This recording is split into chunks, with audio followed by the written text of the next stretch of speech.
दिल वाले दी है अचरा में बांध के डीजे उमेश दिल वाले दी है अचरा में सुखीपुर बाजार करे शादी होते बड़वाहदी करे शादी गे होते बड़वाहदी ठुकराई दे लगो शरमाइन के जदी सनम ससुराई अपन त दिल वाले जी है अचरा में बांध के जदी सनम ससुराई अपन त दिल वाले जी है अचरा में बांध के त दिल वाले जी है अचरा में बांध के दिल वाले दी है अचरा में बांध के डीजे उमेश दिल वाले दी है अचरा में बांध के मान लियो भगवान से ज्यादा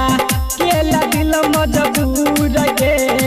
मंगिया भराई दोसर के हाथे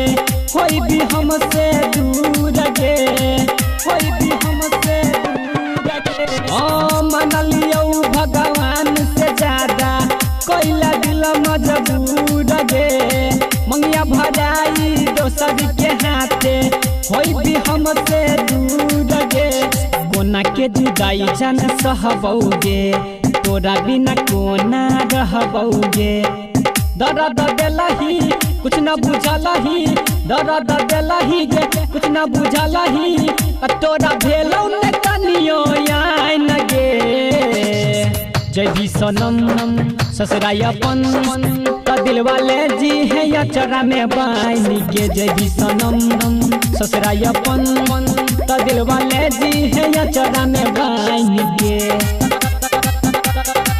त दिल वाले जी है अचरा में बांध के अभी आप सुन रहे हैं खुटौना से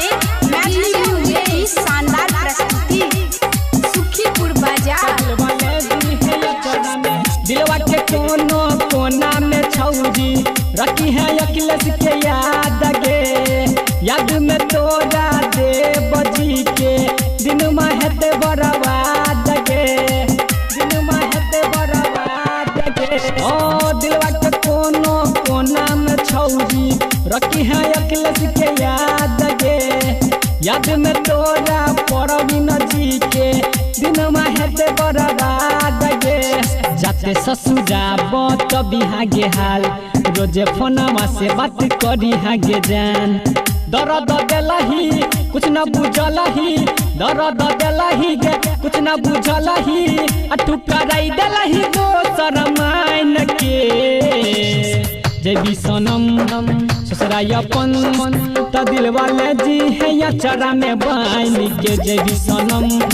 ससुराई अपन त दिल वाले जी है अचरा में बांध के करे शादी होते बड़वाहदी करे शादी गे होते बड़वाहदी ठुकराई देला दोसर माइन के जदी सनम ससुराई अपन त दिल वाले जी है अचरा में बांध के जदी सनम ससुराई अपन त दिल वाले जी है अचरा में बांध